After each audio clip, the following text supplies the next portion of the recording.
Did you know that Spiderwoman is pregnant? Or that Spider-Man had a baby? Or that Miles Morales is a major Tony Hawk fan? You've got to see all this to believe it. Luckily, we've got everything, so come on. Into the Spiderverse trailer we go! Number 1. It is the Spiderverse after all, so of course this movie would involve plenty of Spidermen. But wow, catching each and every one was far from an easy task. This scene in particular shows quite a few. There's a classic Spider-Man chatting with the Spider-Man Velocity Spider-Man. You can spot Miles Morales and the Insomniac game Spider-Man. There's the Amazing Spider-Man issue 656 Spider-Man, as well as the white-suited Spider-Man. Here's Spider-Woman and a white-suited Spider-Woman perhaps. Here's the Mangaverse Spider-Man and the Renew Your Vows Spider-Man, as well as Spider-Cop. We can also see Spider-Man sporting the Iron Spider suit and the Negative suit, respectively, as well as Mabel Riley. There's also the Fear Itself suit, April Parker, and of course you can't miss Bombastic Bagman. There's also Werewolf Spider-Man and Flash Thompson. You know, just to name a few. Sheesh, that's enough versions of Spidey to tire even the biggest fan out. We should know. Number 2. While different iterations of Spider-Man are probably the most important part of the Spider-Verse movies, we'd say that experimental art styles are next in line. That's why we think that the way the logos are treated at the start of the trailer is such an important detail. Both the Sony and Marvel logos incorporate that comic book art style, which launch us right into what we can expect from this movie's aesthetic. Or should we say they launch us right into the Spider-Verse. Number 3. Like any great sequel trailer, this preview for Across the Spider-Verse wants to remind fans of its source material. And the comic-style logos aren't the only way it achieved this. It gave us some flat-out flashbacks to Into the Spider-Verse. From Miles' run-in with Stan Lee to when he met Gwen, we actually get to see some of our favorite moments from the first movie. If you, like us, love being reminded of your favorite moments from some of the best animated content out there, now's the time for you to like and subscribe to the Things Animated so that you can always keep up with the animated news. Number 4. Any expert animated Easter egg hunter knows that a messy room or cluttered space is the perfect place to find hidden treasures. And it's clear that Miles kept this in mind when decorating his bedroom. Miles' room is a hub for Easter eggs with lots of parody posters.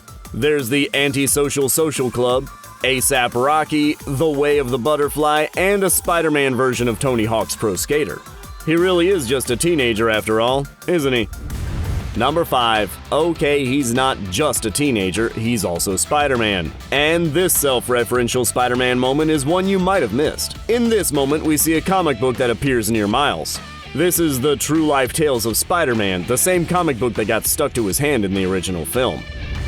Number 6. From many Spidermen to a Spider-Woman, did you happen to notice anything interesting about her? Well, it's definitely tough to tell for sure from this single shot, but some fans think that Spider-Woman has a baby bump. Extra devoted fans know that if true, this isn't as out of the blue as it seems. There's actually precedent for a pregnant Spider-Woman. This was the case for the 2015 Spider-Woman who was a pregnant private investigator. And while it's clear that this Spider-Woman is at least partially modeled after the OG Spider-Woman, we have reason to believe she's got a bit of the 2015 version in her as well. Number 7. Speaking of classic characters having babies, how about this moment with Miguel O'Hara? It looks like he's looking at a live photo that could very well be him and his daughter.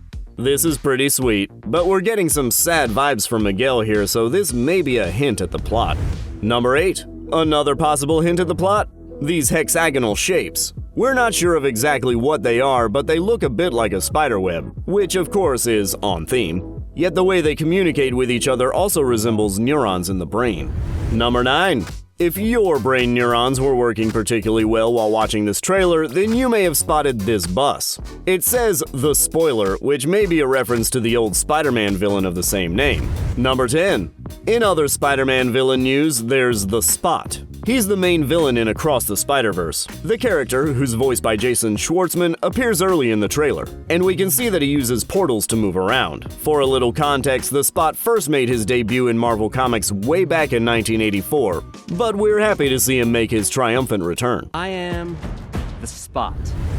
Number 11. Also making a triumphant, albeit subtle, return, this Graffiti from the Insomniac Spider-Man games. Smo is a nod to graffiti artist Smo Nova. Number 12. While probably no one expected to see some old video game graffiti make an appearance in the trailer, there's someone many of us did expect to see. That would be Mayday Parker, Peter and Mary Jane's daughter. You can spot Mayday when Peter B. Parker and Miles meet up at this moment in the trailer.